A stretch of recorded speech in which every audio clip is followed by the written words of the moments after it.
Greetings, comrade. I am known as Comrade Dmitri, broadcasting live from some rundown Soviet ghetto in the middle of nowhere in Siberia. Today we will be responding to this video by Godless Cranium and his friend Kaitlyn Chloe. The video is called "The Power of Whataboutery is Strong with this one" with Kaitlyn Chloe.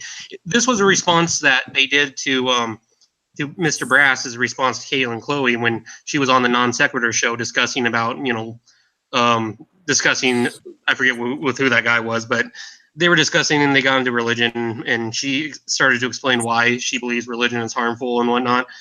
And so Mr. Brass made a video response to that, to what she was saying in her on that video, and then she and Godless Cranium made a response here. So we're gonna take this probably minute by minute. So let's begin, shall we? You guys ready? Yeah. All right, let's do this. I think it's just funny when Godless Cranium and them make response videos that their followers just come in droves and flood the downvotes of the original video. Yeah, I figure this is probably going to get maybe a response, or at the very least, it's going to get a bunch of downvotes. But it is what it is. And what I was about to say was that I was going to let you two mostly respond, and I'll chime in, of course, and I'll provide links for everything for what I say below when I respond to them, and I'll do the same for Brass and Injun. So let's begin, shall we? You guys ready? Yeah, sure. All right, let's go. I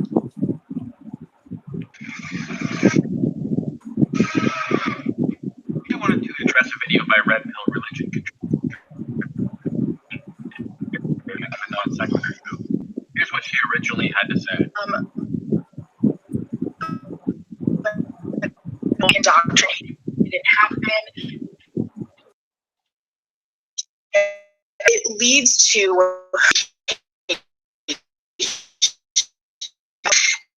and I think that there are a lot of ways is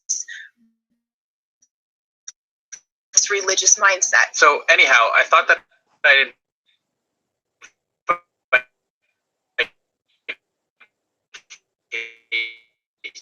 They see the same views when it comes to anti-deism.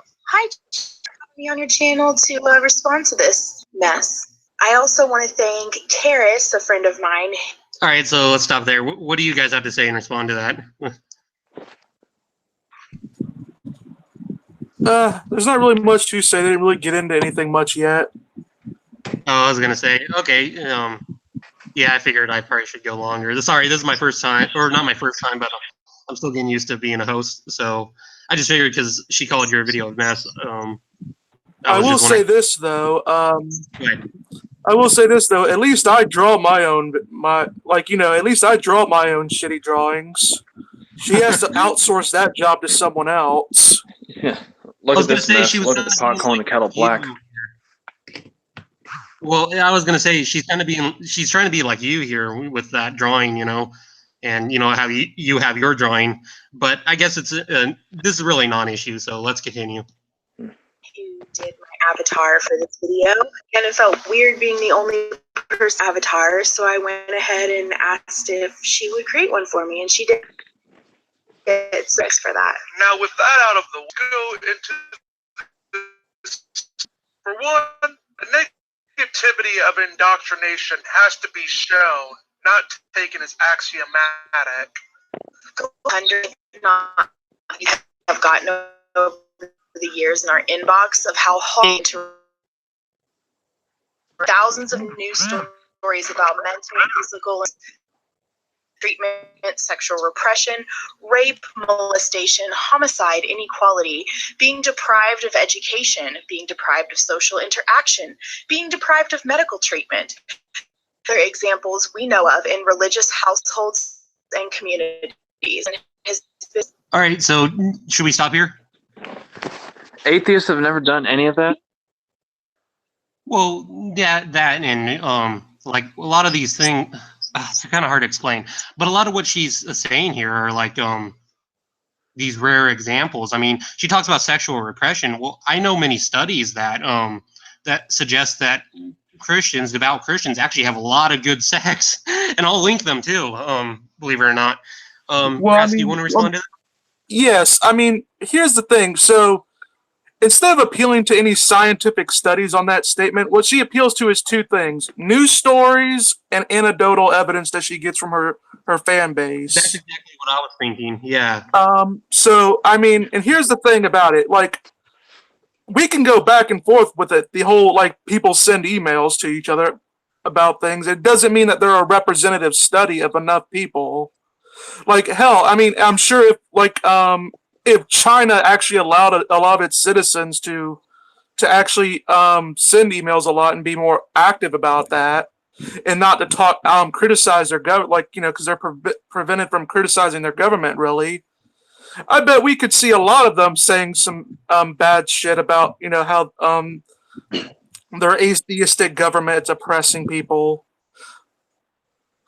And I mean, imagine if we, you know, if the religious people there were more allowed to talk out about that, I'm sure I could probably get an inbox full of that. So I mean, if we're going to go anecdotal by anecdotal basis, for every three anecdotal claims you can make, I can back up with 10. And sure. she's just speaking about fundamentalist households, extremist households. And another thing is, like, you know, I don't deny that there are bad religious people. In fact, you know, and that's sort of stupid how they Godless Cranium strawmans me from the very get-go with the thumbnail by saying, you know, religion didn't do nothing, because that was never a claim I made once in the entire video. I mean, there's so many religious people in this world that there is bound to be at least a good handful of stupid religious people that do stupid things for their religious reasons. Basically, it's just a matter. It's a matter of statistics. It's a matter of statistics. They're judging religion based on its radicals. In other words, yeah. I mean, I know, and you know, it's stupid. Like, unless you can, like, you know, we can go back and forth, and you know, you quote one person that's been hurt by religion, I can quote one that's been hurt by militant atheism.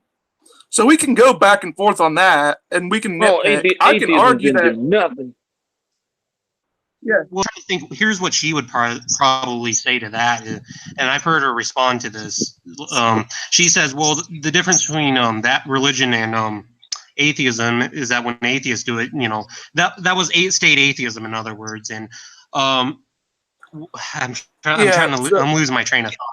I always find it funny. It's like they have like this progressive liberal narrative where, you know, a liberal can pretty much construct an entire narrative around a definition, and they will defend that definition to the death. And this definition just so happens to be something that is unquestionable and can never fail. And if it does fail, then it really wasn't that definition. It's like with people that say, I mean, it's like this. It's like people that say, oh, Stalin's communism wasn't real communism. You know, if we, you know, or, you know, Venezuela's not real socialism or something like that. It's because they have defined words in such a way where they cannot fail. Yeah. There cannot be a counterexample. And keep their ideology blameless. They want to have their cake and eat it too. So I mean, and the thing about atheists is like, yeah, atheists can never be wrong because they never make any truth claims about them that result to anything. Right. A person that merely shuts their mouth, except that they're the rational ones. Yeah, I mean, no, I'm just saying, like, you know, a man who's mute can't make any truth claims because he can't make any claims at all. So I mean, and I guess exactly. The problem here is that she's taking these like really extreme examples. Like, for example, like I know about like the Protestant faith healers, you know, who indirectly kill their children because, you know, they chose to like pray instead of taking their children to the right. And that's actually kind of I guess you could say heretical to how historically Christianity's been, because the Catholic Church, for example, has a huge history of funding doctors and medicine and whatnot, and they would never say in like the Middle Ages, "Oh, go take your pray over going to the hospital."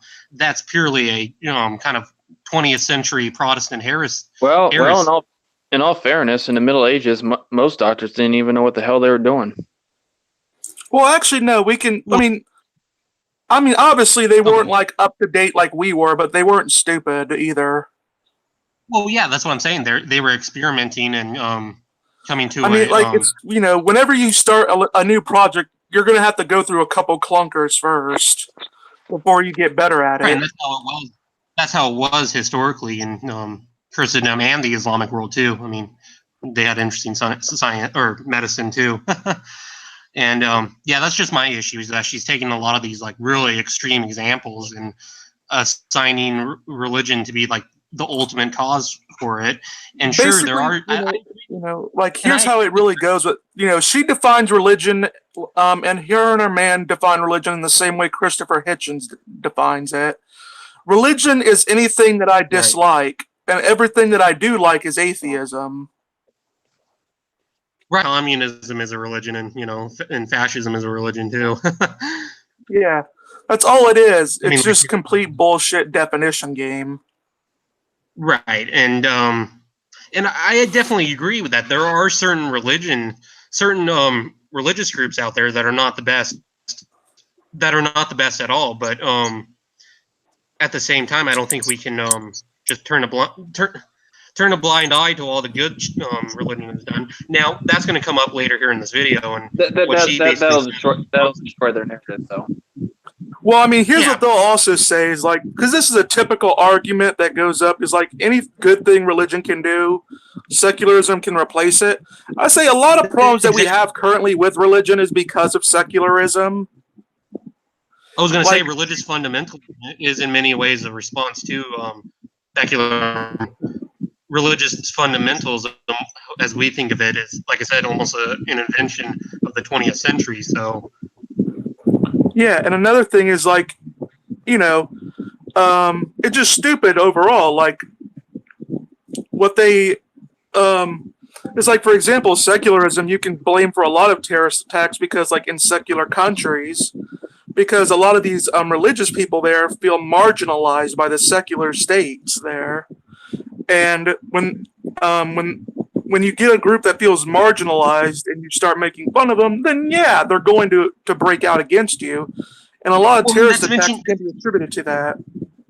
Exactly, and that's very fascinating you mentioned that, because I study totalitarian mass movements, and what I find in my personal research throughout history is that whenever, like, regardless of the revolution, the Russian Revolution, the German Nazis, or a lot of these like ISIS, these radical jihadist groups like ISIS and Al Qaeda, is that it always starts out with a mass movement of unemployed men.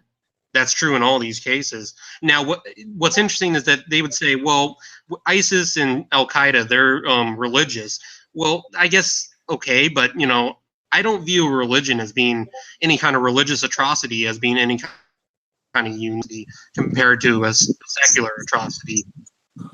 We've already had many studies when it comes to terrorism and saying that the link between religiosity and terrorism isn't that strong. That's true. It more has to do with being a part of an action-oriented ideology. The fact that some religious people have it is more of an akin to the ideology more than it is to religion itself. Well, I've heard there's actually studies that show the kind of people who become like Islamic terrorists are the ones more likely not to go to mosque and not to really consider religion a valuable part of their daily life. And so it's like, I think it was Daniel Pipes or someone like that. He once coined a term called sudden jihad syndrome.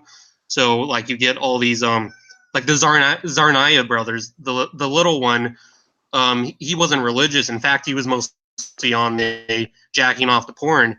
And then along with his brother, they suddenly became, they had an urge to join the Islamic fight for jihad, and as a result, they went on to commit their terrorism. And I don't think that you can solely blame that on religion in any way, especially considering the studies.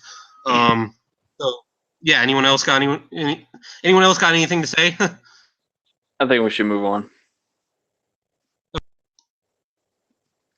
Studied in psychology. Many below. And you commonly of how specifically can be harmful. Christianity teaches children that evil, even before they ever did anything wrong, just by being born and alive, psychologically damaging to children. Second, it sets children up for a lifetime of self-abuse and loathing. Those who accept Jesus are good, bad. There's and non-believers, wherein children learn that non-believers are inherently bad and that believers are somehow superior to them, other people, and bigotry based on belief differences. Christian, it isn't. It's completely natural. Around sex is incredible. Children who learn to repress natural. All right, you guys got a response to that? Yeah, she commits a naturalistic fallacy. She says because masturbation is natural, therefore it is good. That's a naturalistic fallacy. That's because forced copulation, aka rape, is completely natural. Almost every species, like almost every kind of animal we can think of, does it to a degree. Like sharks, many species of bugs. So rape, aka forced copulation, is very natural. But I bet if I told Kaitlyn this, she would not be pressed to say that. Therefore, it is good. Right. And besides, we already got secular sources like at NoFap, who are they're secular and they go into why masturbation can be harmful. Now, personally, I don't think masturbation is. I think masturbation in of itself is not harmful, but I think that overdoing it can be harmful.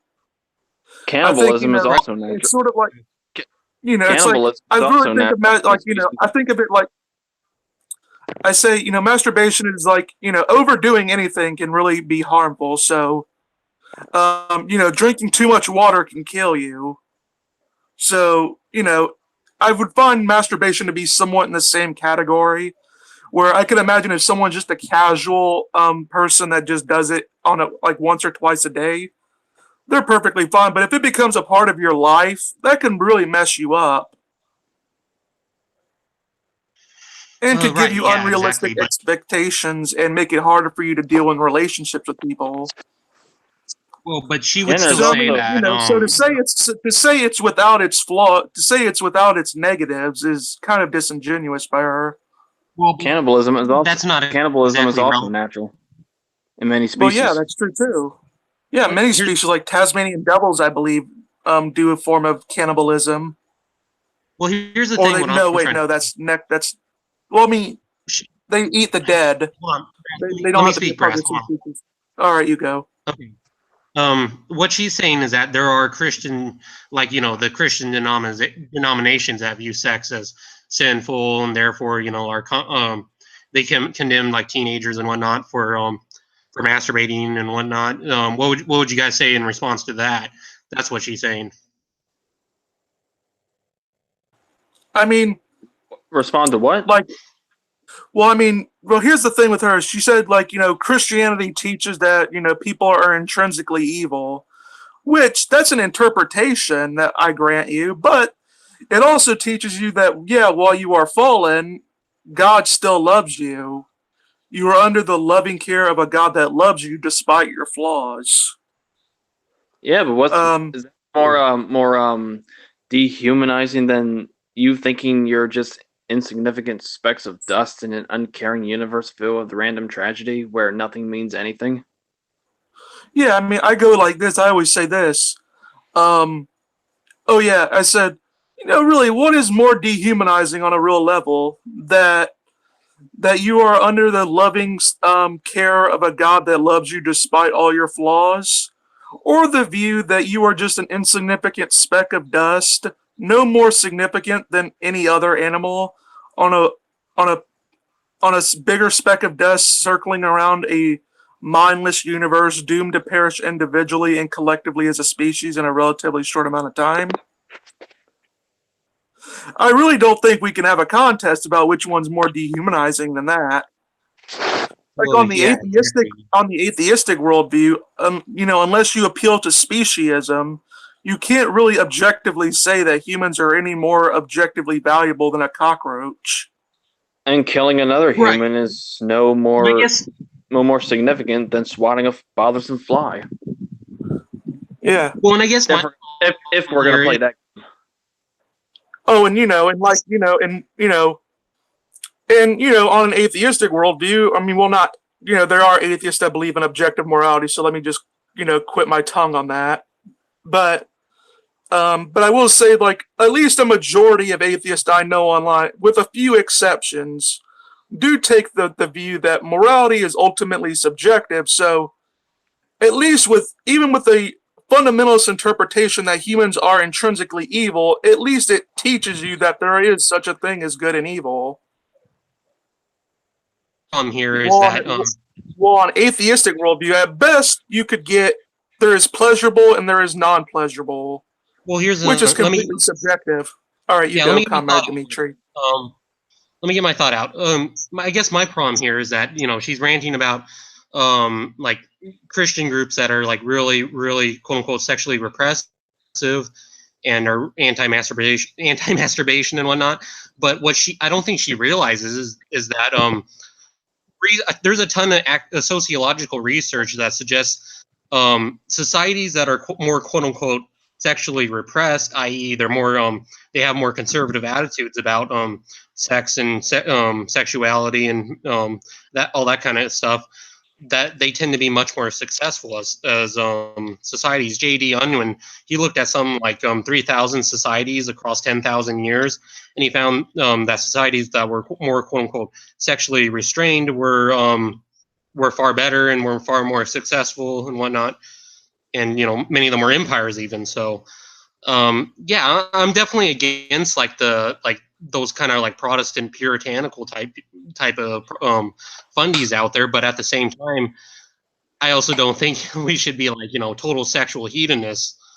They would of course say that I'm referring to whataboutism here, but I guess it is what it is. I mean, I don't think that any kind of religious wrongdoing is that more significantly unique than non-religious or irreligious wrongdoing. So, and a lot of her claims seems to not even really be religious exclusive problems, because a lot of this tends to be just in and out group problems, and which is sad enough it's secular.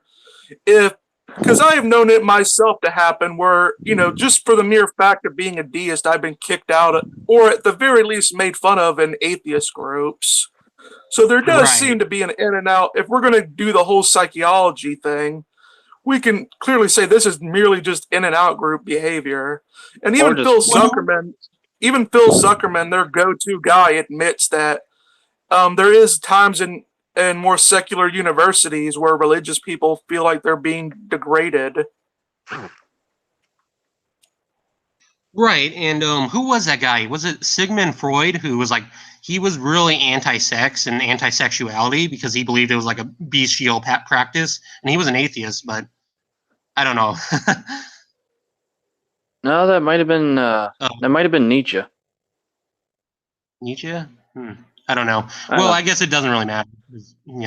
Like I said, I already made my point with mentioning J.D. Unwin and his view on human sexuality and civilization. So let's move on here. Ready? You guys ready? Yep. Okay. This can have long-term negative psychological in regards to and damage future relationships they have. That religion also provides comfort, kindness, and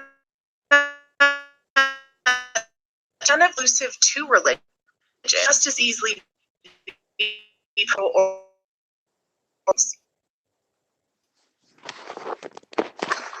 you guys want to respond to that? Or? Well, I mean, yeah, I've sort of responded to it before where I just said, like, they use this argument all the time. It's a shitty argument because, like, they say that anything good religion can do can be replaced by secularism, but they never seem to take the opposite point of view that anything bad that religion can do, secularism can do too. And it has frequently, we know in the past, done much worse. Video's just fading out on my end. I barely got what she was saying. Really? You did? Well, it is. Oh, go ahead, Brass. What? It is a bit choppy. You were going to say... You're going out too? Well, kind of slow. I need to get a new one, so... I was going to say something about that. What did she say? I forgot. What'd you say, Brass? I just said yes, the video's a bit choppy on my end. No, I mean, Injun asked what Kaitlyn Chloe said. I know that. I said the video is choppy on my end. It's, it fades in and out. Well, unfortunately, there isn't much I can... My computer's, like, really old. So... So I guess we'll just have to move on here. What did she say though? Follows a specific ration.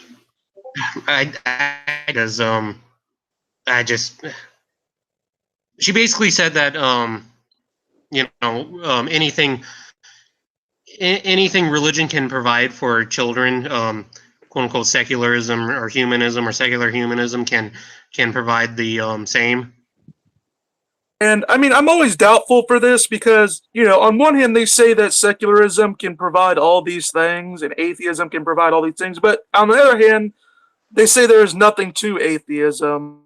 It's just a lack of belief. How can you get anything good or bad out of a lack of something? They sure go out of their way to promote their lack of belief.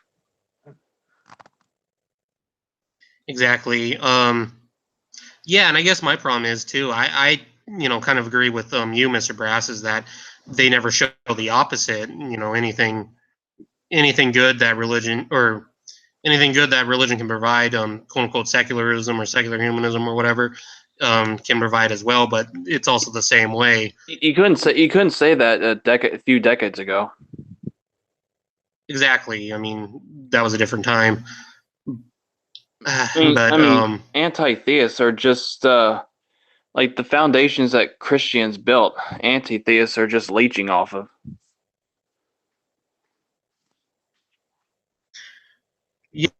Language there because for lack of a better word. For lack of, I guess. So let's continue. And you clearly don't know what you're talking about, Brass. Fortunately, the 12-step program was first developed in the 1930s and Dr. Bob Smith, both of whom were very religious. Their and originally contained religious material. However, as Kaitlyn just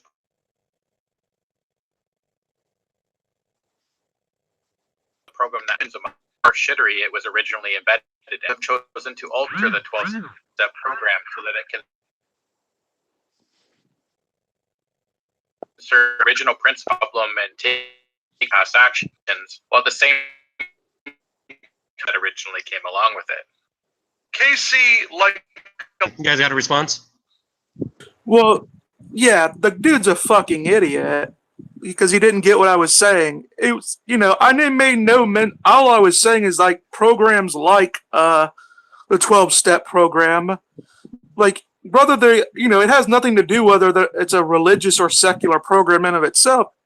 To me, I doubt what the whole efficiency of the 12-step program in general, whether it is secular or religious. Because, there's a mixed bag with results with it. But, I wasn't saying anything like, all I was making the point is that no matter what program you do, you're going to have to result to follow a plan that you can't really question, because if you question, that will create turmoil, which will make it harder for you to recover. You sort of have to accept a plan and like take control of, like, even like with a more secular 12-step program where they'll say you have to take control of your life, like that. You have to take control of your life. You have to believe that. You can't really question that thing because you have to just sort of take it as an axiom in order to get by. Because a lot of these groups rely just generally on intersubjective relations, which makes them hard to assess it makes it hard to assess whether it's the program that's making them successful or it's the fact that they're just in a group talking to people. Right. Better? Just So wondering. I doubt like the whole effectiveness of the 12-step program in of itself. It's a mixed bag. It sort of just works for who it works for. There's some people that come out better for it. There's some people that don't. Right. And there's just some people that has no effect on. Right, and what they're saying here is that again, it goes back to kind of the secular narrative that anything religion can provide, they can provide just as much, if not better. As Godless Cranium said, the quote-unquote religious horseshittery. So again, you can only say that recently. Yeah, and the whole thing is that the whole secularism can replace anything religion can do. It's sort of just like an axiom you have to take. It's not the matter of can you do it, but will it be as effective? I mean, I can say I can replace all the tires on your car with the tires I have, which is true. I can easily give you tires, but is the tires that you're going to give effective and it's going to last? So I mean, that's how I put it. And we find a lot of problems that we know of with religion can also be attributed somewhat to secular societies. Like, for example, with the United States, a big thing that many people wanted, both atheist and religious people, wanted to try to secularize the Middle East. That was a big goal they wanted to push for. They wanted to secularize the Middle East. Well, they tried that multiple times, and guess what happened every time they did that? The religious people there felt like they were being marginalized and that their culture was being attacked. And in response to that, more fundamentalism came out of that. And now the situation is infinitely more worse. Right. They would probably, if they make a response to this, they'll probably say, "Oh, why are you guys talking about Middle Eastern American foreign policy in the Middle East?" And anyway, Pig Swellbucket says, "I feel like playing only the audio on your end could help the video not lag as much when you play it." The audio? What do you mean? I don't know. He says, I feel like playing only the audio on your end could help the video not lag as much when you play it. Oh, I don't know what he's saying. Screen sharing? Maybe next time what you can just do is download the video and see if that works. Right, because I do have a rather dated computer, and I, definitely need to save up to get a new one. So, or just steal one, whatever one works. Now, I would never advocate stealing, wink. Unless he says, unless the visuals of Cranium's video are necessary. There's nothing very visually interesting about Cranium's videos. It's basically 2 default pictures. At least I go through the effort of making a new picture every video. Well, almost every video. Well, I just figured that just because whatever without screen sharing or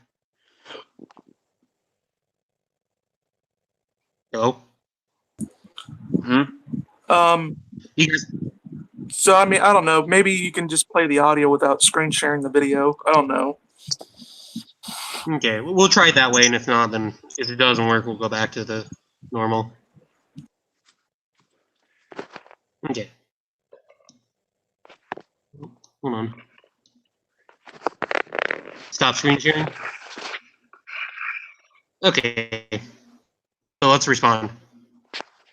All right. A lot of deal with unshakable axioms.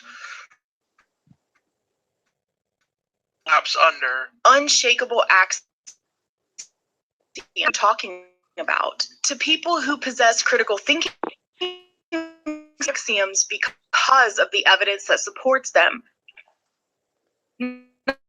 Generally accepted, demonstrated to be true time and accepted principle is a rigorous scientific process. We learned that we were. This is not the case for theism. There is no presupposed. Religious people, generally speak, taught through the. All right, you guys want to respond to that?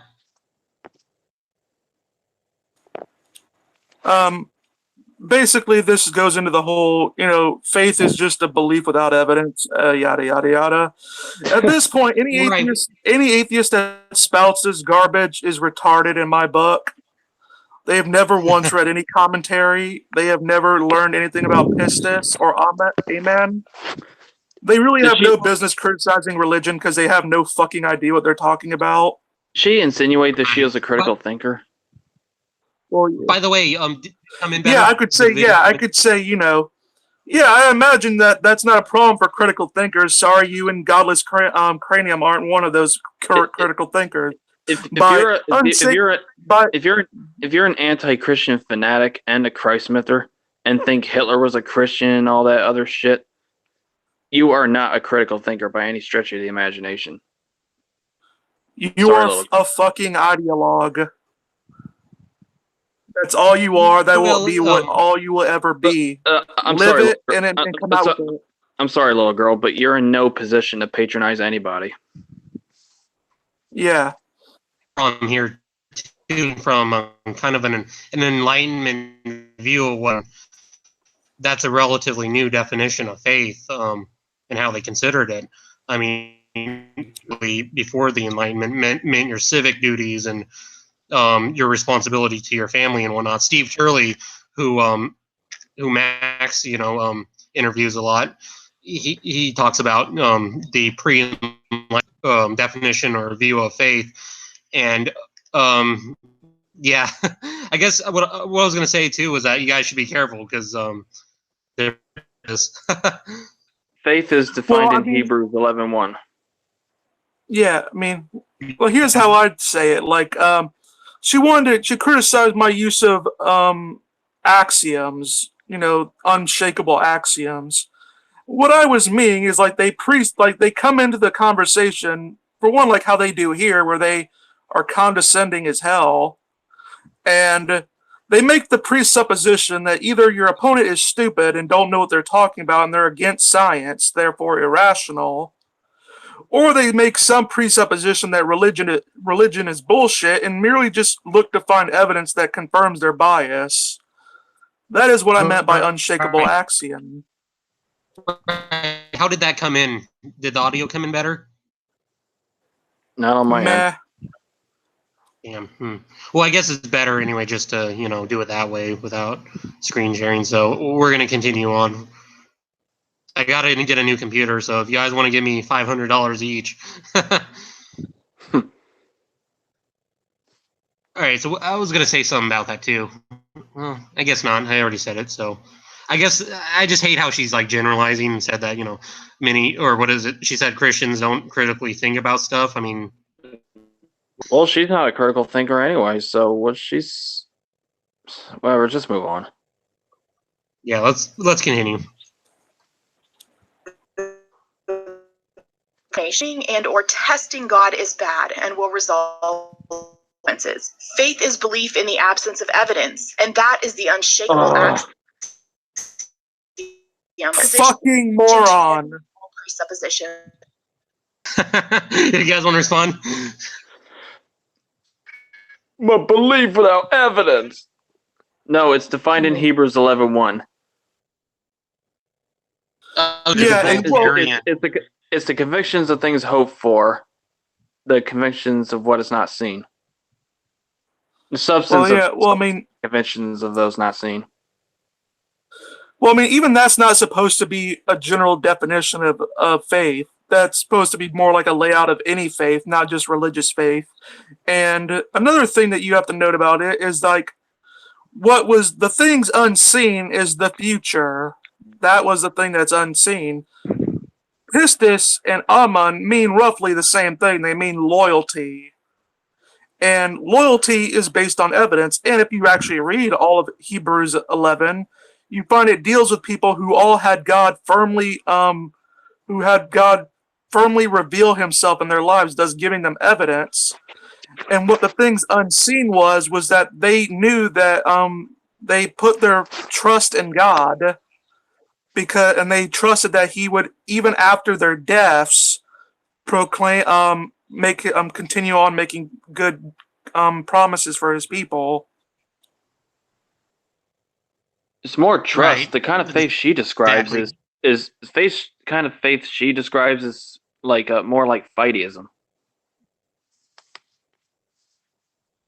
That was what I was gonna say, is that she's kind of going by this Voltairean view of what faith is. So take that as you will. You guys want to move on? Yeah. Sure. She is not that bright. Well, be careful with your words, Injun. So. I mean, she already loves Injun. They're best friends. Yeah. Okay. Well, let's move on. Critical thinkers don't need assumptions. And when we don't, generally speaking, we don't know more about the scientific method. GC has included a link to a live science article, or you can look at any source. Literally thousands of sources, from basic kid-level explanation. This will be a side rant, but I feel... I checked out that source, and there is no such thing as the scientific method. That I have my own little study. It's called The Scientific Method as Myth and Ideal by Brian A. Woodcock, that shows, as touted as the scientific method is, it's a simple man's understanding.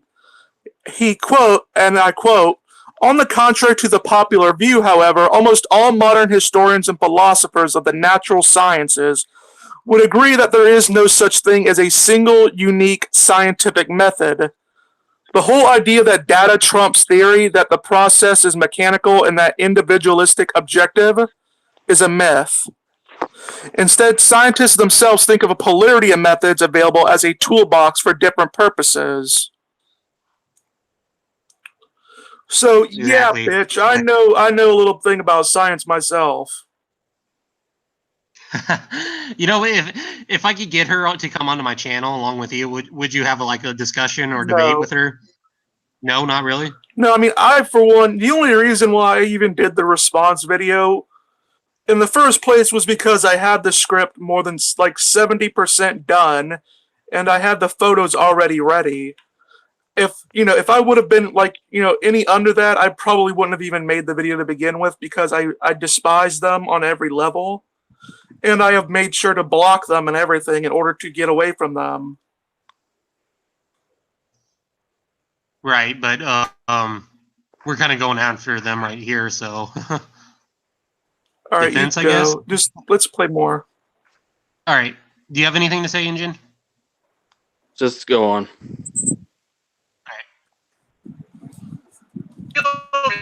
To attention that religious indoctrination isn't the only type of indoctrination. Translation: I'm about to play an impressive game of whataboutery. While Kaitlyn is talking about one type of harmful indoctrination, Mr. Brass here is about to point towards a second type of indoctrination, even though it's not relevant to the discussion.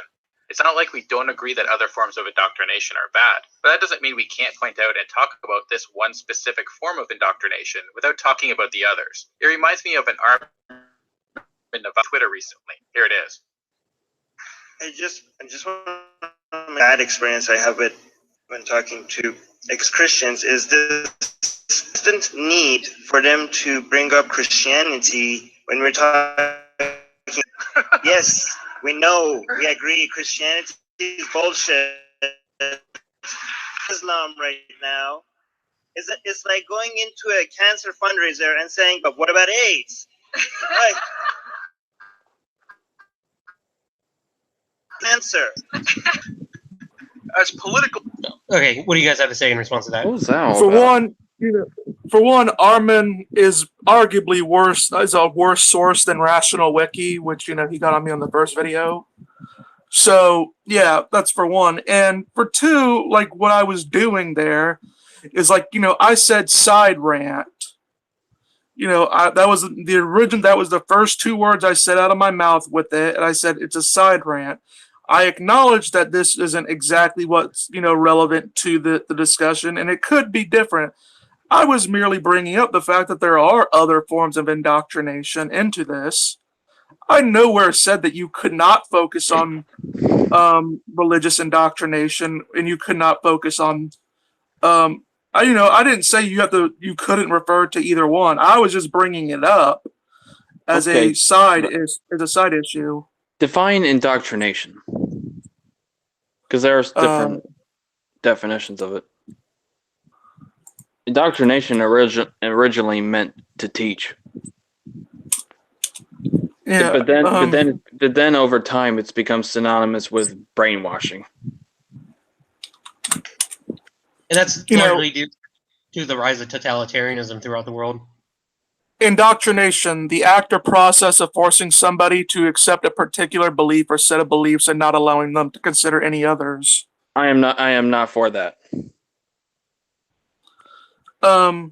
Yeah, I mean, define it. Like, there's even a lot of Catholic schools and stuff like that says, you can withdraw from their school if you don't, if you're not like a Catholic and you are a different set of Christian or whatever.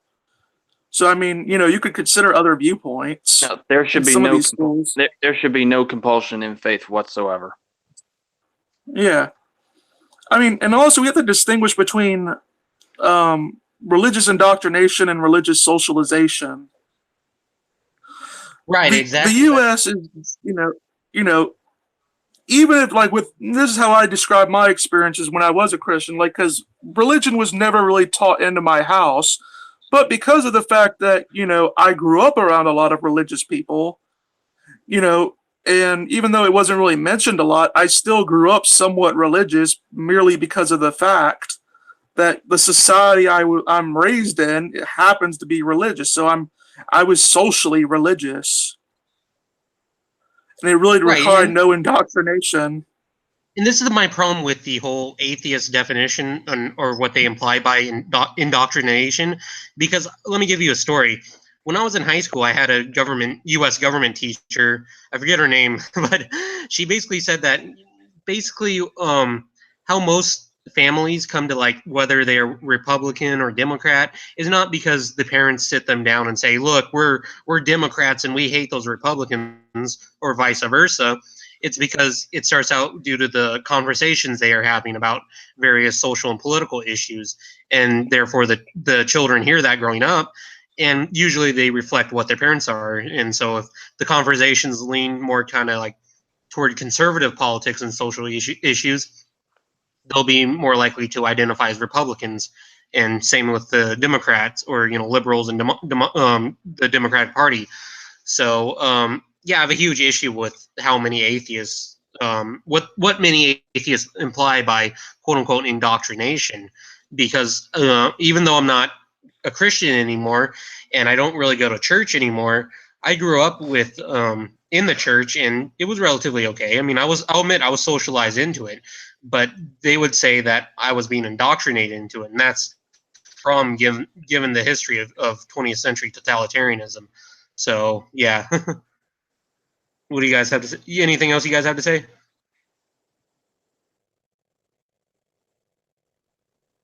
Oh? Nope. Nope. Okay, so should we move on? Yep. Brass still there? Yeah, I'm still here. Okay, I was just wondering. You went quiet. Usually you're the more talkative one. So, all right, let's move on. indoctrination is just as real of a thing. And with the election of Donald Trump, it is all to see parents indoctrinate their kids to be one specific rather than letting them figure it out for themselves. When it comes to politics either. That doesn't address Kaitlyn's point about religious indoctrination, though. And political indoctrination doesn't necessarily come with the idea that an infallible, all-knowing, all-seeing God who can't be questioned said it either. I know when I was growing up, for example, no one told me that if I didn't align with a certain political party that I'd be tortured for eternity. She's basically saying, hey, indoctrination is bad and these are outcomes. And your idea of a debunk is, yeah, but political indoctrination is bad too. Anyhow, I'm going to... No. I specifically said side rant. I knew that, it wasn't, I was just merely wanting to go on a side rant and talk about something different. That's something here's the thing. Because I felt like it made an important, I wanted my audience to know that there's more than just one form of indoctrination. For one, and I also wanted to see, I wanted to show that it's not unique to religion to indoctrinate. Well, and what they're saying is true in I like Injun. I like Cranium. I'm gonna try to be as charitable as I can, and just correct them that hell is not torture, and I have no love for people who teach that to their kids. Well, and that's the thing. What I was gonna say, that's true in some of the really Protestant fundy households out there. But here's the thing: I grew up as an evangelical, and they would teach about hell, but they didn't really, they weren't like fire and brimstone about it. They would just say, that's where bad people go, like murderers and thieves and stuff like that. But again, with me, for personally, like with my own experience about, hell really never even really got brought up, like neither did anything else really. But at best, all hell seemed like to me was just a prison system, pretty much. Like right, it was just a place where bad people went. Nothing more, nothing less, really. That's exactly how it was for me. I completely agree that there are bad religious people out there that do a lot of harm by telling their children that, like for example, like with Cosmic Skeptic, he said, about how he was raised to believe. Oh, I like him too, no doubt. But he says he still fears hell because of the religious abuse that he got when he was a kid. And I'm completely against that. I am all for, that being shunned against. To tell your children that, they're going to burn for an eternity in hell. But using specific examples of that happening is not really, that's like a guilt by association fallacy. When you're trying to use the worst examples to represent the whole of an idea. That's what the anti-theist narrative thrives on. Yeah. Right, and another thing too, there was a study here that I'm referring to. I'll link it if I can. Well, I'll link it. Yeah, definitely. But the study says here that U.S. children between ages 6 and 19 found positive correlations between physical and psychological health benefits and religious affiliation or church attendance. So, what are they talking about? When they're referring to burning in hell and stuff like that. Yeah, that's true in some cases, and I'm definitely against that kind of fire and brimstone fundies as well. But that's not the reality as a generality, generally speaking. Now, of course, they would say, well, anything religion can provide, we can do better. But I'm just I'm referring to their point here. And I guess, what do you guys have to say? I lost my train of thought. Same here, I do too, because it's like, what the fuck? I mean, the thing of it is that the way they view indoctrination is just simple socialization. That's my problem I have, because historically that's not fared too well. So, you guys got anything else to say before we move on? Just move on. Yeah, move on. Whataboutery, and later on I'm going to skip it. I don't want this video to end up being super long, but I urge you to go watch the original. As always, the link will be in the description box.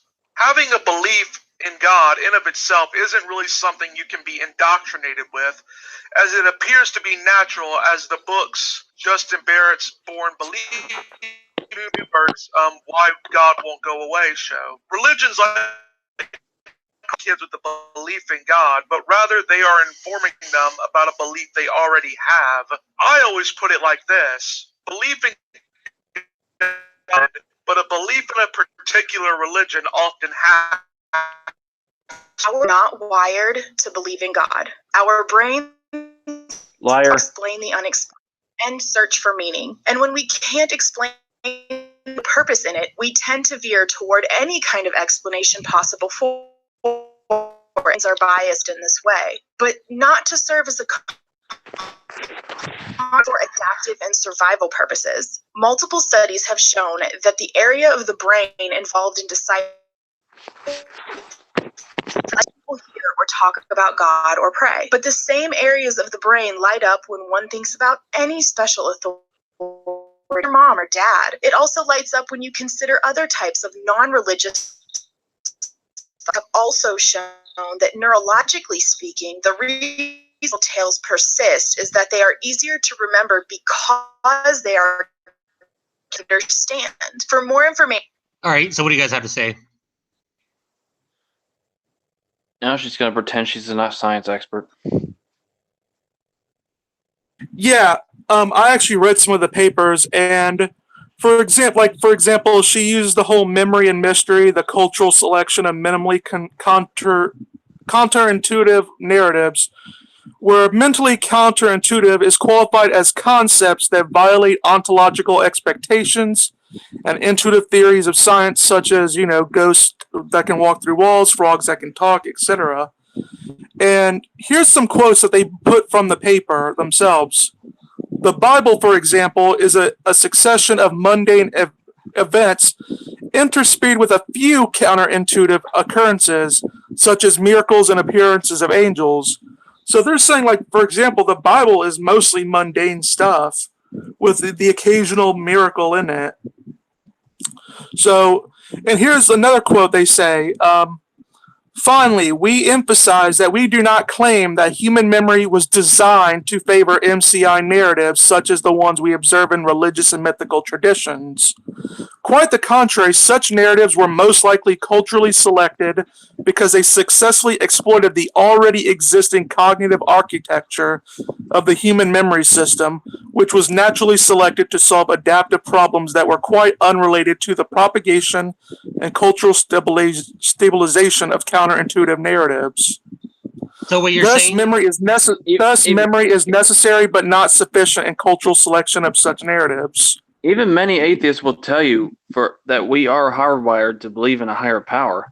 They just don't believe it, even if they don't believe it themselves. We are. Well, go ahead.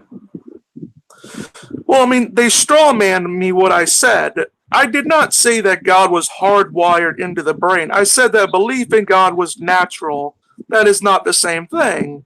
What I was saying is that our brains are naturally designed, well, not designed because, on a naturalistic perspective, our brain is somewhat geared towards the belief in God. It has the propensity to believe. I'm not saying that God, I'm not saying that God is like a tumor that's been installed into your brain over time by evolution and it's an innate in that way. I'm just saying, we have a natural tendency to believe in God. That's what I mean by natural. And this goes back 50,000 years. So in all that time, everybody had it wrong until the atheist came along. And and here's what's funny. This is what D.V.A. Mathur, PhD, in his article "Religion: A Natural Phenomenon?" ? He said, by contrast, atheism is harder for the human brain to comprehend. Atheism is generally the result of deliberate effort against our natural cognitive dispositions, and thus a more difficult ideology to propagate. It is therefore not surprising that the appeal of logic and rationality that atheism offers has few takers. I am not saying that God is like a tumor in the skull that just naturally is like there. I'm saying that our minds are naturally geared towards a belief in God. Like, it has a propensity to believe in God. Right, and another thing I was going to mention, and this is something that God bless him, that annoying little fruitcake, RC Apologist. But RC Apologist sent me a study where they basically mentioned that atheists, like, their brain lights up when any mention of God is mentioned. And so it's like, I guess you could say that they secretly acknowledge God, which is kind of weird because Inspiring Philosophy, I think, also talked about this study too. And he said that he doesn't believe in like the old Norse gods or the old Greek gods, but he's not mad at them at any way, or he doesn't show any kind of emotion toward them, unlike many atheists. And another thing too is that even though I don't think that even though I think it's kind of controversial, and I'm not going to say one way or the other that whether or not God is hardwired in our brains, research has shown that genes do contribute to religious inclination because they're more meant to favor religiousness due to the fact that, for example, many societies, you notice that religious couples tend to have more children after overall compared to secular and atheist couples. So if you have like two communities, each have 1,000, one religious community and one secular community, and they each have 1,000 in like 2 decades, that the religious community would be like 30,000, whereas opposed the secular community would have gone down like by half. And compare the suicide rates. And also, well, that's a different topic of it, I bet. But no, I do think that humans, like what Brass said, I do think we do have kind of like a natural inclination for religiosity. After all, every society had a religion up until about the 20th century and whatnot. And if you want to go back earlier, I mean, the French Revolution happened and they tried to purge religion, but were not successful. Anything else to say? Or? You just move on. All right, let's go. I was going to say something about check out the articles from Proceedings of the National Cognitive Science and the Social Cognitive Affective Neuroscience linked below. Does this indoctrination lead to lower education? I don't know how she would correlate religiosity and lower education. The effects of education on America's religious practices, beliefs, and affiliations by Philip Showalter. Christians with college degrees are more likely to attend church or never have been to college. They pray at the same difference as them stating their belief in God is absolutely certain. Overall, that high school Christians and college educations, they found that they are roughly equal in religious and lower education goes, it doesn't really correlate.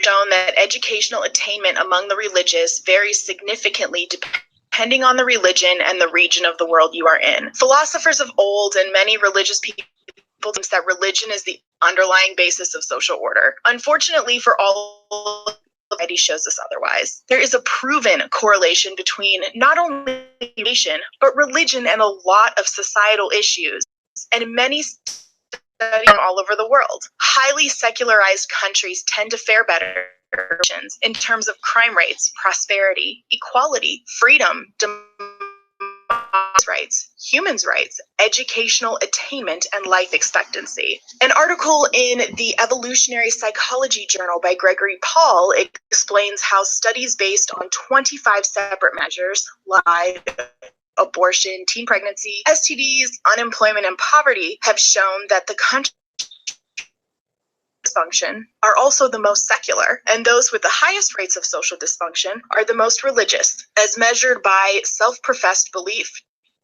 habits of prayer, and the like. According to the UN's... All right, I'm gonna go ahead and stop it there. What do you guys have to say?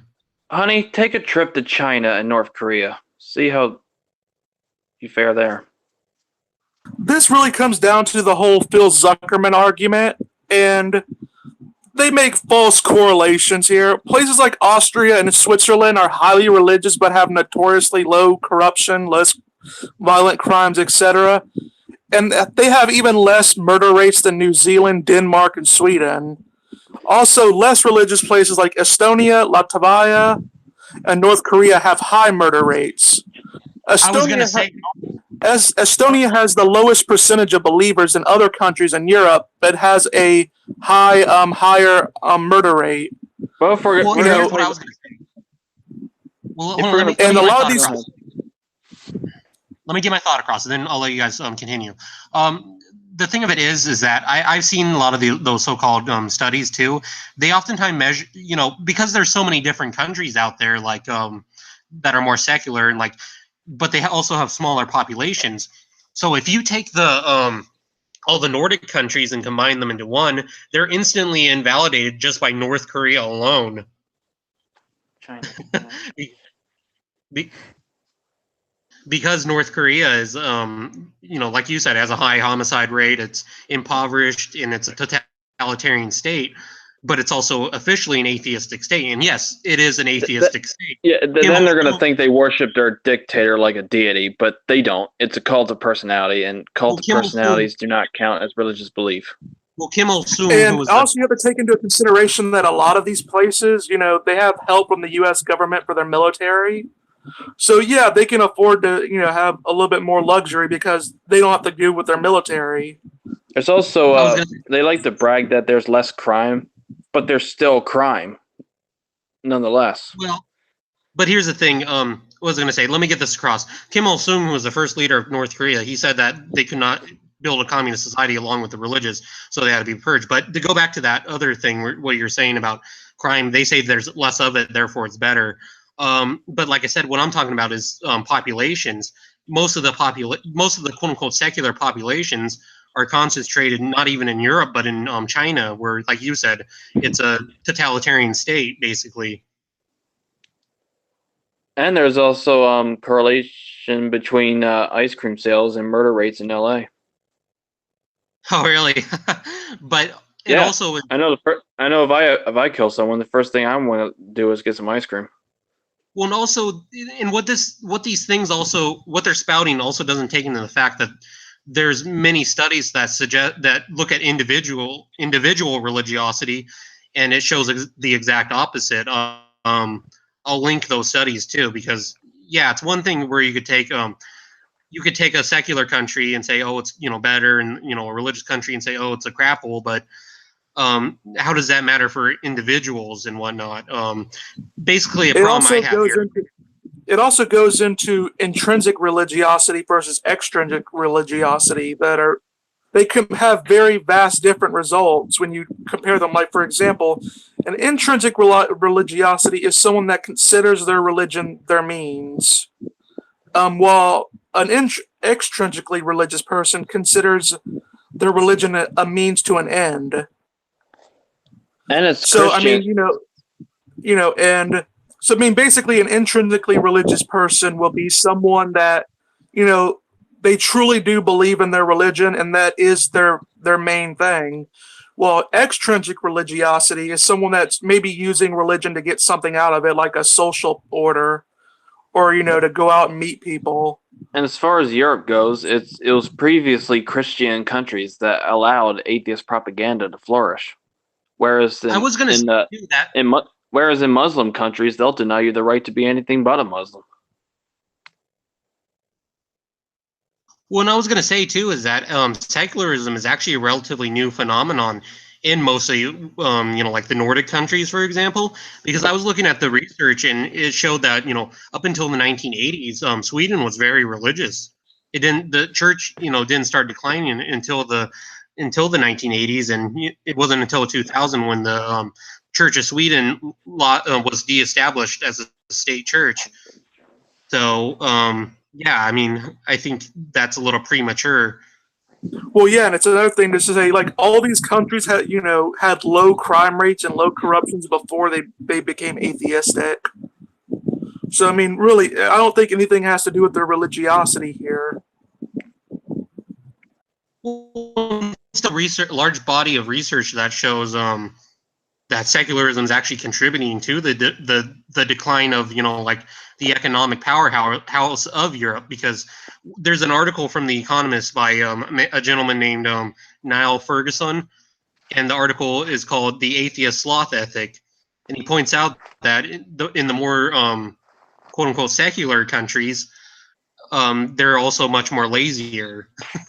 That they're not really economically contributing anything. So, yeah, I think this is kind of premature to say that, secularism is causing, wealth and prosperity. Also, another thing I want to mention too is that you see a huge rift in religiosity between continental Western Europe and the United States of America. And I think personally, the reason why that is because the difference in attitude toward religion by the two revolutions, the American Revolution and the French Revolution. The American Revolution was much more friendly to religion, although it did establish separation of church and state. John Adams said that our Constitution is meant only for a moral and religious people. It is wholly inadequate to the government of any other, unquote. But the French Revolution attempted to quote unquote de-Christianize the country, and they had a violent campaign known as the de-Christianization of France. And they butchered priests and killed believers and whatnot. And eventually, these French revolutionary ideals spread throughout continental Western Europe. So that's why I think there's a huge rift in religiosity between Western Europe and continental Western Europe and the United States of America. You guys have anything else to say? Nah. Yep. All right. Okay. Study on homicide. Of the 10 nations with the highest homicide rates, all are very religious. Of the nations with the lowest homicide rates, nearly all are very secular, with 7 ranking among the least religious. Nationally, by vision of humanity, each and most peaceful nations is also among the most secular, least God-believing countries are extremely religious. Save the Children Foundation publishes an annual Mothers Index, wherein they rank the best and worst many factors, including safety, education, employment, and other factors. The best are always the most secular, and the worst are always the most devout.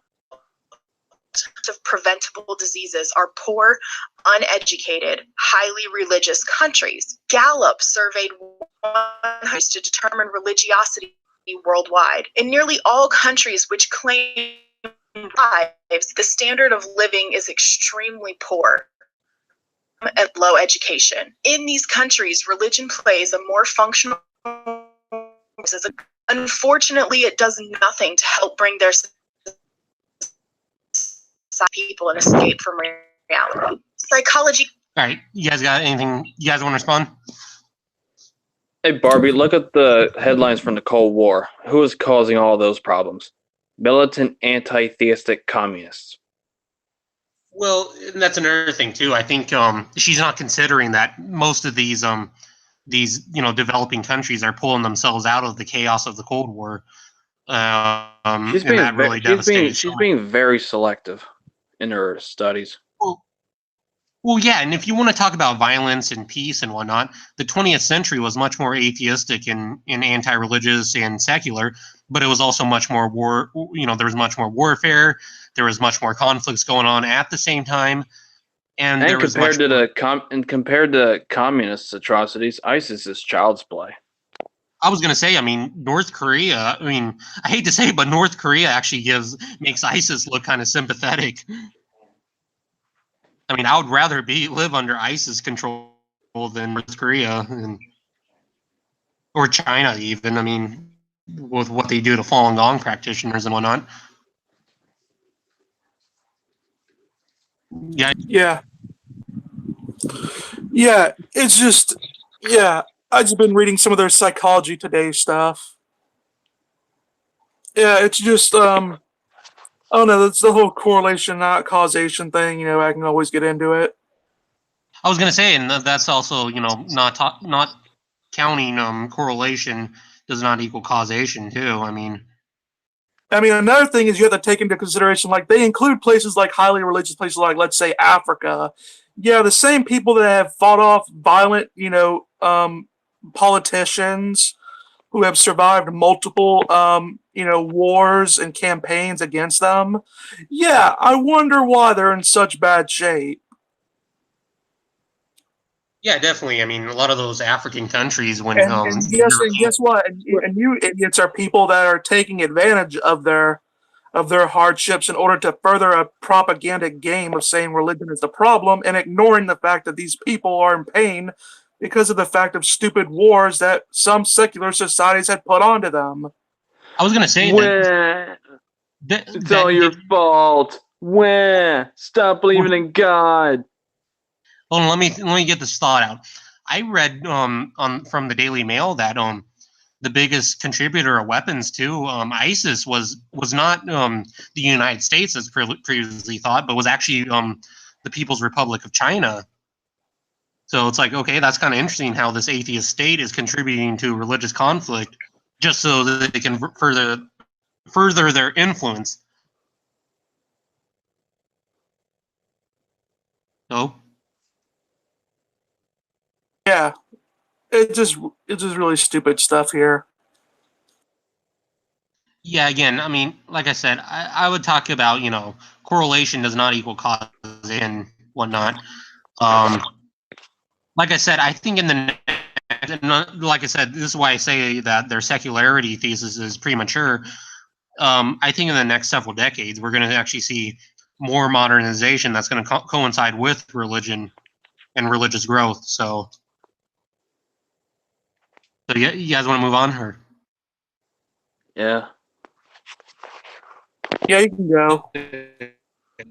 Secular and found that they have low crime rates, high levels of involvement in community, political parties and volunteer groups, high levels of social trust. They successfully satisfy the basic needs of all citizens. They virtually eliminated child poverty. They have good public education and don't suffer from large income inequalities. Health expectancy is high, and most all citizens have health care. In the US, the least theistic states fare much better in societal health, including homicide rates, fatality rates. The highly religious states have twice to 4 of child abuse fatality rates than the most secular ones. The Organization for Cooperation and Development compiled a list based on studies of the states with life.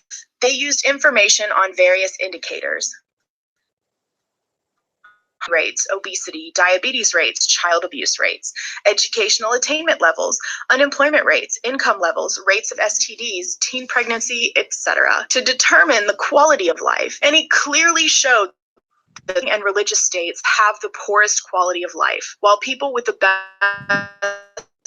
God-loving religious states. If removing all right, so you guys want to respond to that?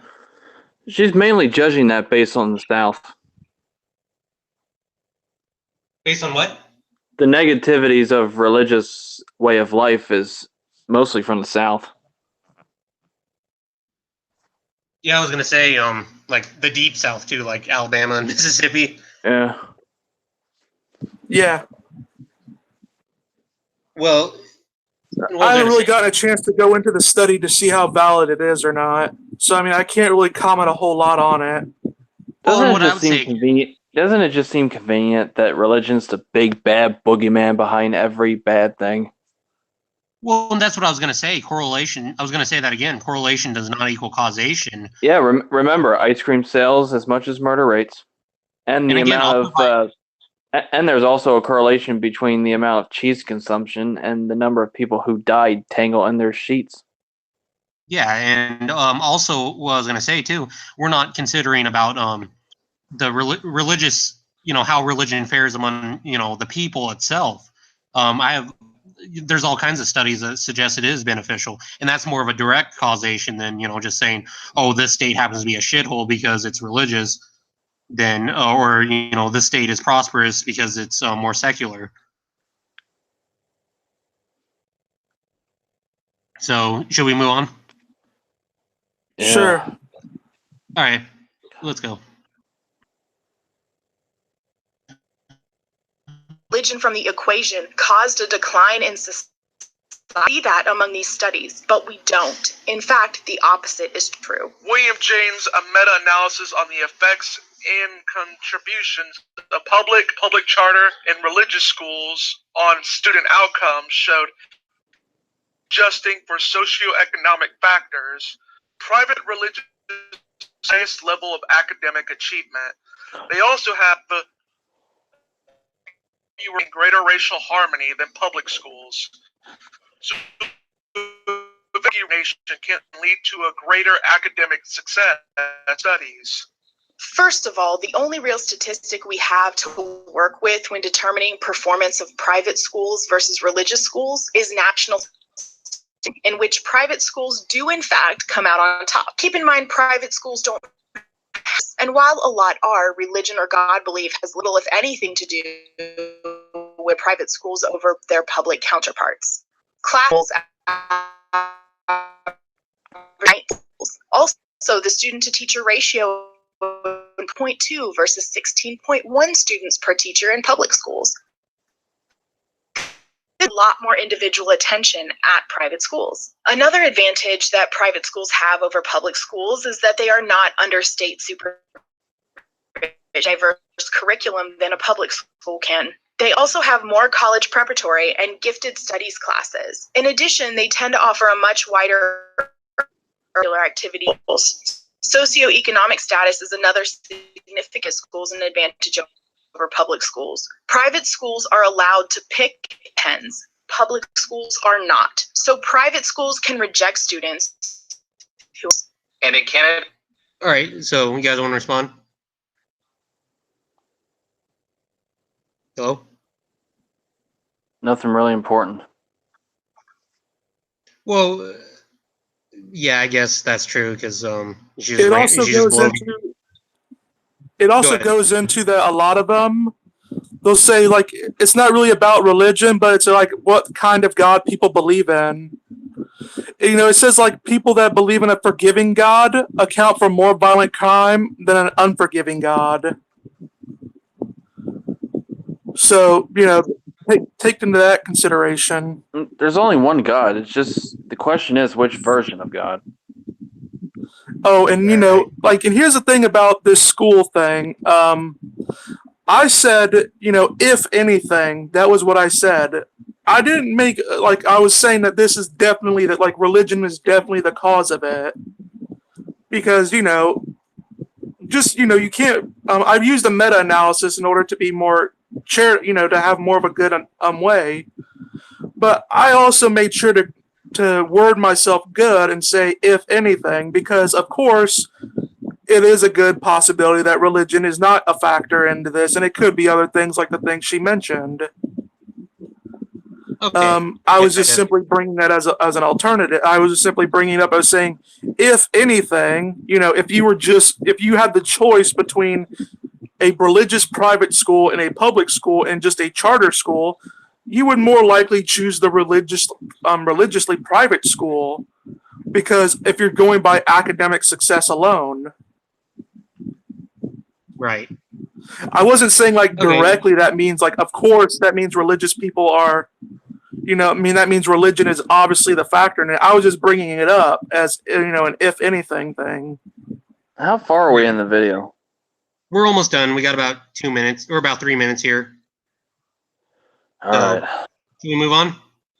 Yeah. Gosh, this woman's painful.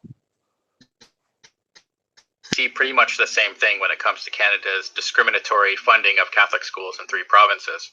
Quote, at this point, Catholic schooling has become a part of the architecture of school choice in the province, and initial stratification across publicly funded systems. Research from Scott Davies at the Ontario Institute for Studies in Education has shown that children attending Catholic schools are more likely to have parents with post-secondary education. Data collection by the EQAO shows that in the GTAH, Catholic school boards have fewer students with special education needs and vastly fewer students whose first language learned at home.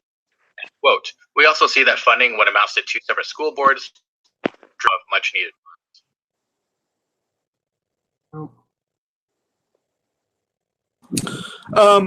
Yeah, with me personally, I perfectly agree that. Okay, go ahead. Sorry, there was Yeah. All right, go ahead. I was gonna say, like, I do agree that they should stop funding Catholic schools, but I also believe we should just start privatizing schools in general, because we've keep funding all these schools, and there's no incentive for the schools to do better, and they just lower they just lower the curve and make people stupider because they lower expectations. But we know with private schools, another thing that goes into that is competition. Private schools have to compete with each other, and so there's more of an incentive, since there's money on the line, for them to get students to be better. There's not that incentive with public schools, because no matter how bad the public school does, it's always going to get government money regardless. Right. So I mean, right. I agree, and that goes back into what kind of what I was saying, the rift in religiosity between continental Western Europe and the United States.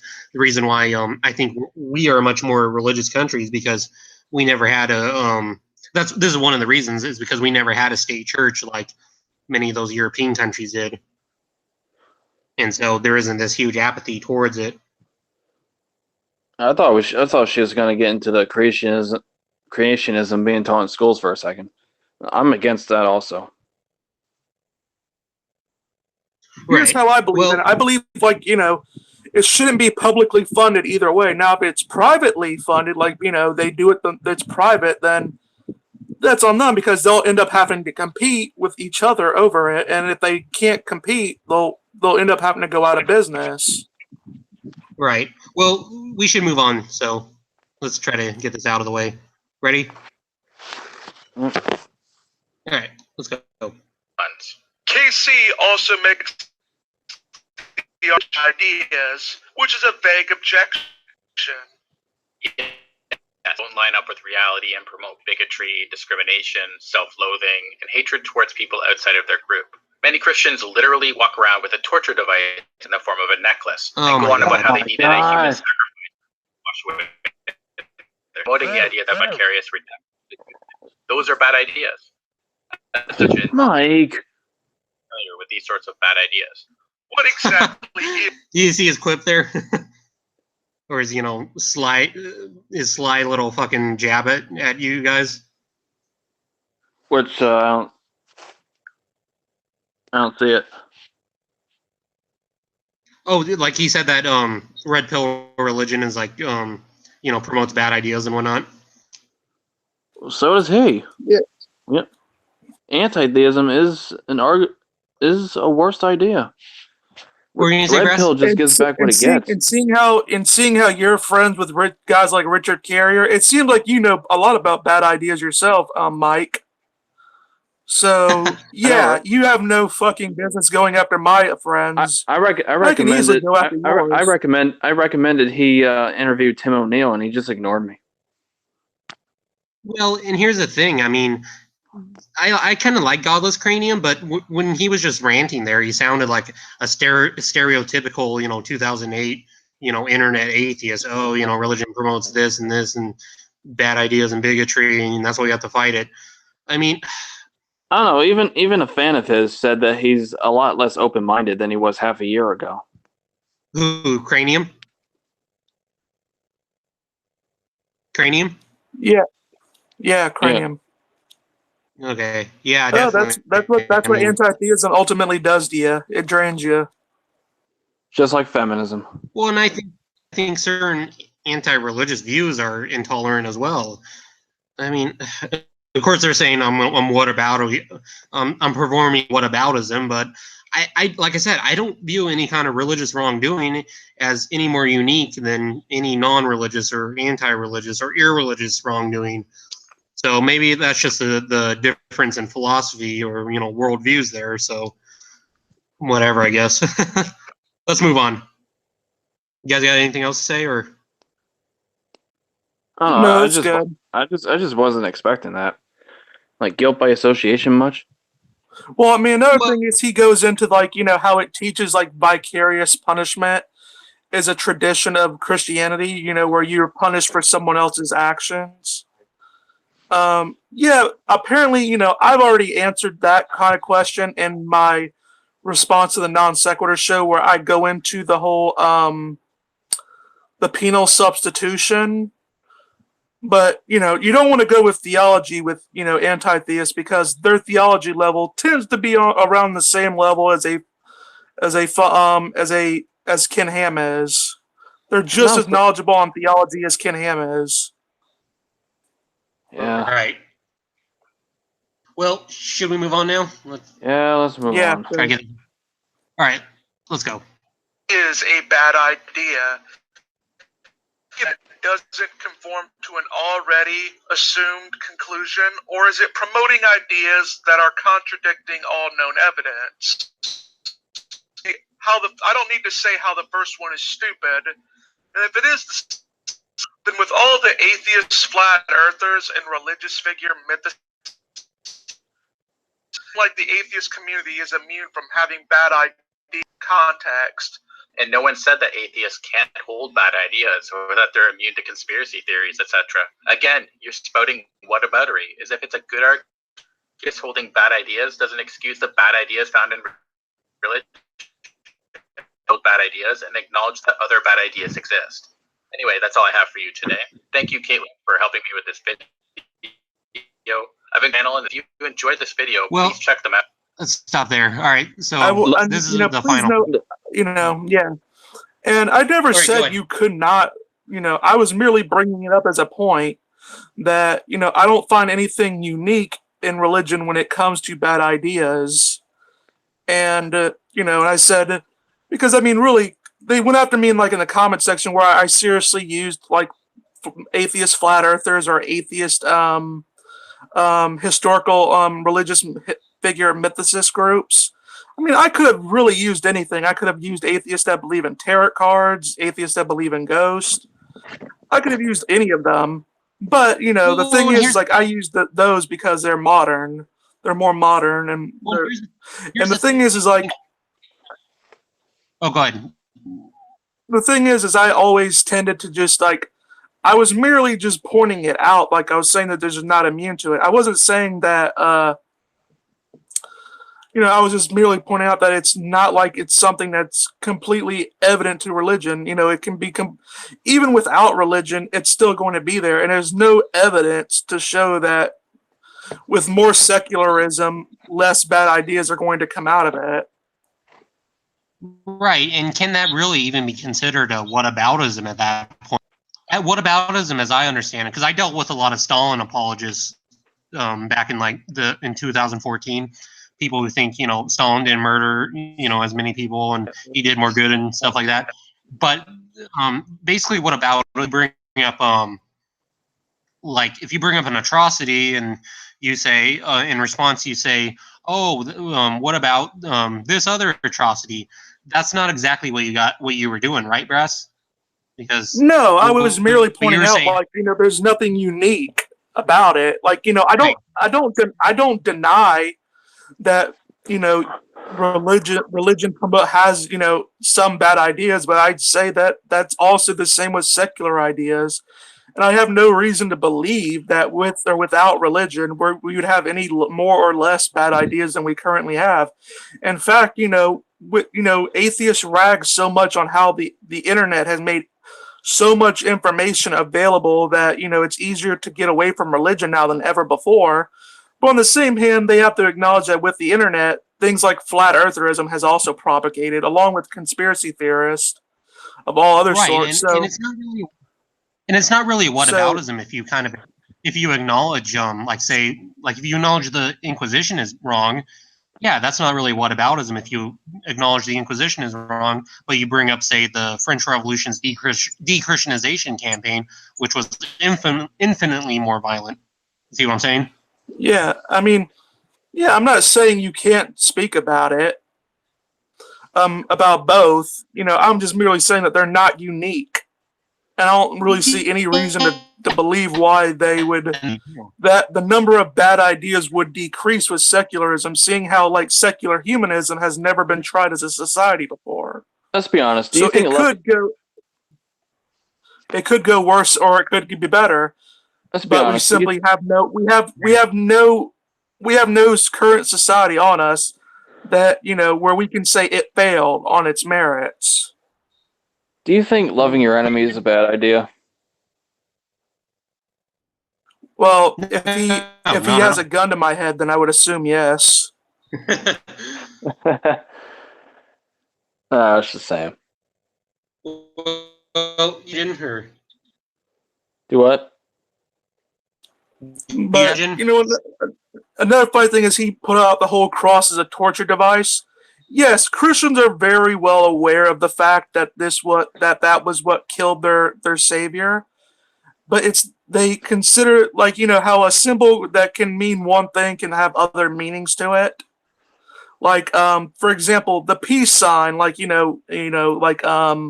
actually wait, no, better, the swastika. In some places, we obviously interpret the swastika to mean Hitler and evil, but I think in Hindu cultures they have a swastika too, and it means peace and love. So I mean, and so while a cross can mean one thing, aka being a torture device, it can also mean other things, and it can be a meaning of salvation. No, I don't agree. I don't agree with Christians on it, but I'm just saying a symbol can mean multiple things. Many atheists use an atom, which the entire cities, which is worse. Somewhere the cross upside down, unaware that was a symbol for Peter, since he was crucified upside down. Right. So, and like you said with the swastika, I mean, it has different meanings. I mean, the swastika was originally a symbol of peace until it was appropriated in the 30s by the German Nazis. Hell, any other final thoughts? Oh, go ahead. No, I mean, I'm pretty good. I just, I mean, I wanted to do this video on my channel, but later on down the road. But I mean, I'm sort of glad maybe we can just get this out there now, so maybe I don't have to worry about it later on. Yeah. But whatever. For my crappy computer and how bad the audio is and whatnot. Yeah. I'm 10 years technologically behind, so. If you ever get to doing this, bring Inspiring Philosophy with you. He actually brings studies, unlike them. Here's the thing to my audience, whoever's watching. Well, I mean, here's the thing. I mean, wait. I'll give them credit. They did bring studies to this, so Yeah. I will get on. I will get on you for that, Injun. They did bring studies. Yeah, I'm talking. I don't agree with the conclusion. I don't agree with the All right, you go. I'm talking about generally. Go ahead. All right. I was just saying, I was just saying in this specific circumstance, they did bring studies. I don't agree with their conclusions, but I can't deny that they didn't present them. Yeah. Right. Exactly.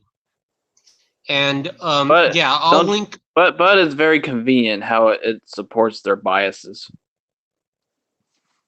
Well, I mean, they were doing it in response to me, so of course they're gonna have to put counter examples. So I'm not really mad at them for that. Nah. Problem too is just how much they cherry pick the evidence to come to their conclusion and spout out their I guess you could say worldviews. That's I guess. So it's not worldview. It's just like a belief. Yeah, exactly. But this has been the Russian bot program. I am Comrade Dmitry, broadcast down Soviet ghetto in the middle of nowhere. My computer is a testament to my technological backwardsness, so you'll just have to bear with that until the Russian bot gets more rubles from the Kremlin to invest in a computer. So I am the Russian. This is and I say das vidanya, comrades.